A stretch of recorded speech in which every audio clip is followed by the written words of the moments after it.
Hey, what's up? It's Austin Jones for Lessons with Austin. We're going to talk about seventh chords. If you're looking for something to spice up your playing and you add a little bit more color to what you're doing, maybe your songwriting, I'm going to encourage you to experiment with some seventh chord arpeggios. So I'm going to explain the concept behind seventh chords and we're going to put it into application today. So first question is, what is a seventh chord? Well, let me show you. Alright, so let's go back to the key of C. As you remember from previous videos, the key of C is all the notes. Let me try again. Okay, so to understand seventh chords, you need to understand triads. So if you don't understand triads, go back to that video. You may remember that the key of C has 7 notes in it that repeat. The key of C is the only key that has no sharps, no flats. So what are seventh chords? You may remember that a triad is what? Our one chord would be C major, and the triad includes a C, E, and a G. So we're just skipping notes to build chords out of that key. That's C major, and then we have D minor. And D minor is D, F, and A. Now, a seventh chord is exactly like a triad, except for the only difference between a seventh chord and a triad is that it has an extension on it. So a C major 7, which would be my one chord, would include a C, an E, a G, and it would also include a B on top.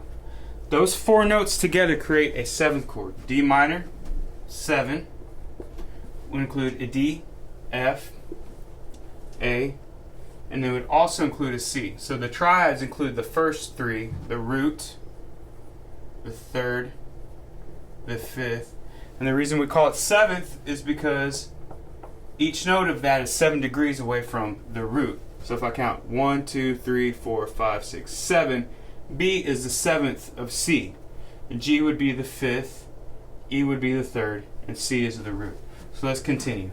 E minor 7 would include an E, a G, a B, and a D. F major 7 would include an F, an A, a C, and would also include an E. G7 would include a G, a B, a D, and an F. A minor 7 would include an A, a C, E, and a G. And we continue from B is going to be what's going to be called a B half diminished. You may call it here a B minor 7 flat 5. That's going to include a B, D, F, and an A. And it continues. So let's take a look and see what that looks like on the guitar. Alright, so what does that look like on guitar? Well, it's a little trickier than on the piano. On the piano you would just skip white notes and you would be able to play it. On the guitar, you have to memorize some unique patterns to be able to pull it out. But I'm here to help you. So we're going to start with the C. That's going to be root of our one chord. And then there's an E, that's my 3rd. And then a G, which is the 5th. So those 3 notes create the triad that we spoke about in the triads video.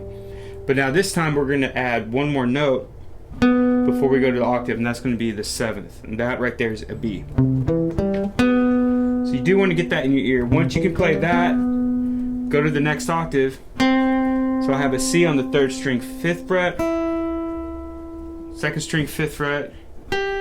I've got my 5th over here on the 2nd string, 8th fret, and then my 7th is going to be on the 1st string, 7th fret.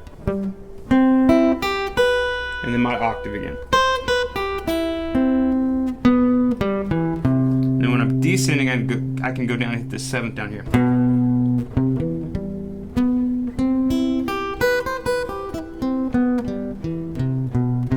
Okay, and then we're going to do a D minor 7, D,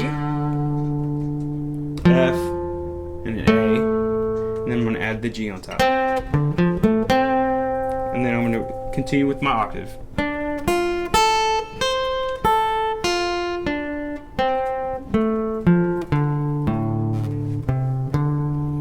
And then I'm going to play an E minor 7.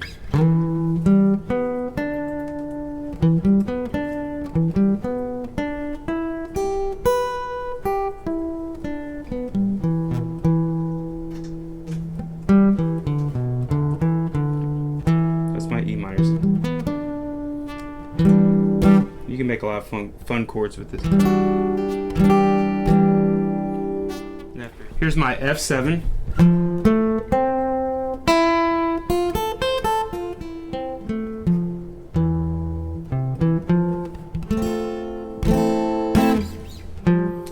Here's a G dominant 7 or a G7.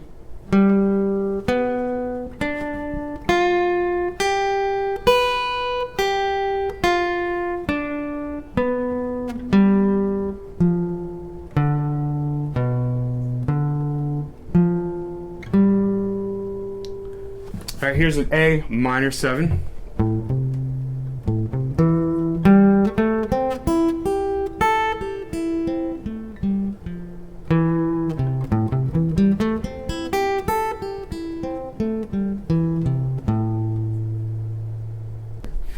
So B half diminished 7 is going to have a B, a D, an F, and then A is going to be the flat 7. So it's a root, a minor third, a flat fifth for that half diminished 7, and then a flat 7. And I'm going to repeat it on the octave. The B up here on the 4th string, 9th fret, 3rd string, 7, 6, 5.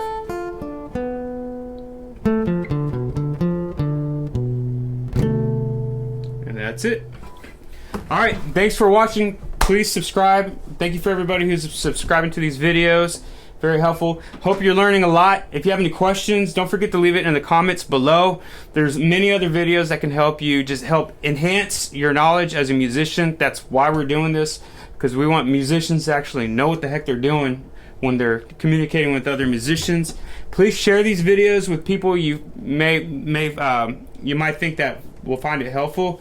If you're in a band, get your other guys in your band to watch these videos and get them to understand music so y'all can write more creative stuff. Thanks again for watching. Bye!